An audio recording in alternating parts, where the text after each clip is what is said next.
Hey, Bleeding Critic.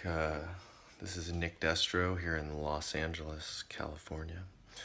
Um, Back in the late 90s, I was pretty bored one day. I grew up in Alaska, a small town, not much to do. So when I was 19, my friends and I were just hanging out. We were bored, and I said, "Hey, it'd be cool." And my friends are like, "What? Well, it'd be cool."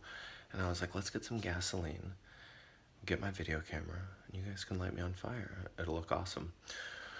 Well, so we went to this kind of secluded area in the middle of nowhere.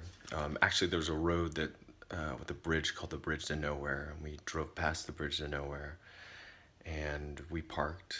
And it was funny because there was this big pile of water, and I had a shirt on I really liked, and my friends were like, "Oh, once you get lit, you should jump in that water." And I was like, "No, I don't want to get this shirt underneath soaked." So, so they covered me. We had a fire extinguisher that someone brought. I also had 5 or 6 layers of cotton clothes, which wasn't the best idea. I put on about 6 shirts, 3 hoodies. 2 of the hoodies were on backwards, so I could use the hood to kind of cover my face.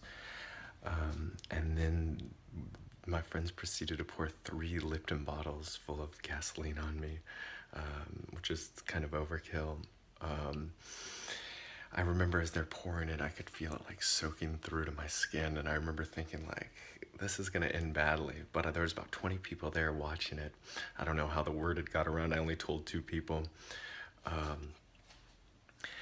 So I have my friend. I hear him count down. 3, 2. He doesn't say the one. He just lights me, and I couldn't see anything because these hoodies were covering my face. But I saw this red kind of whoosh up. I heard the whoosh. So I ran forward, and there was a big snow pile that I planned on jumping into. So I hit the snow pile, felt it, I rolled around. The flames kind of disappeared from in front of me. And I was like, cool. And so I stood up, and as soon as I stood up, that whoosh happened again. And I was like, oh, I was like, maybe this wasn't such a good idea. So I kind of ran around for a second with like a chicken with his head cut off.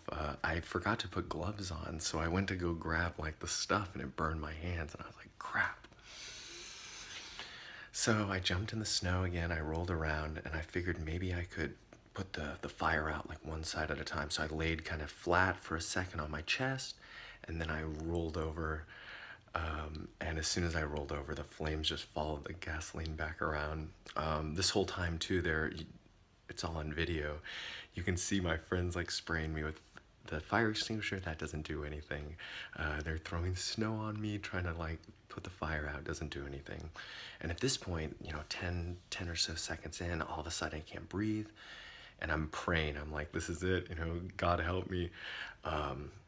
So I start inhaling all this burning gasoline, and it burns. Burning gasoline, trying to breathe in, and it's sort of like trying to breathe in through sand, and it just wasn't happening. It was more painful than the actual burning. So I got on my knees, and I just shoved my face in the snow so I couldn't breathe whatsoever.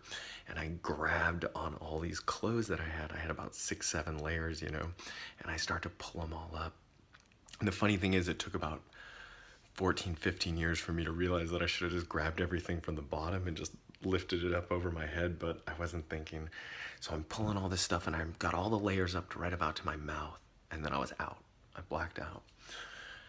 And I came to a minute or two later, and I'd kind of forgotten what happened, and I was looking out at the trees and the snow, and there were cars that had their lights shining into the woods, and it looked really beautiful and serene. And I lack of oxygen to the brain, so I forgot what had happened.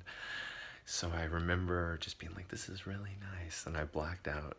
And then I came to again, and it was the same scene, but now my whole back is really, really, really, really cold, and my front is really, really hot. And so I looked down, and my favorite shirt, the one that I didn't want to get wet in the first place, was cut down the middle. All the skin on my chest is hanging off. All the skin on my arms and forearms is hanging off. You can see I have a little burn right there. I have this skin graft right here. That was from my leg. My arms, I have a nice little somewhere along there. This guy's, of course, right there. That's a nice one. Um, but it was funny. So I wake up and I was like, oh yeah. I was like, I lit myself on fire. So I turned around. I was like, I gotta get out of here before the cops show up. And as soon as I turned around, I see this cop car and I was like, crap. And I blacked out again. And then I came to a third time, and the head of the fire department, he was with the EMTs. He was a buddy of mine's dad. And he came over. He's like, Jason, are you all right? And I was like, oh, just another Friday night, Donnie, even though it was a Monday. And they helped me into the ambulance, and then that's when the pain hit me, and it was pretty horrendous. I ended up getting medevaced from my small town to Anchorage, Alaska. I had second and third degree burns over 25% of my body. It cost me like 50 grand. But I survived. But it was pretty horrible experience. And later that summer, I was working at a gas station, and this gas like sprayed back from this car all over my body. And I remember I had this like flashback. So that's my story. Find me at Nick Destro, Twitter, Instagram. Thank you, Bleeding Critic.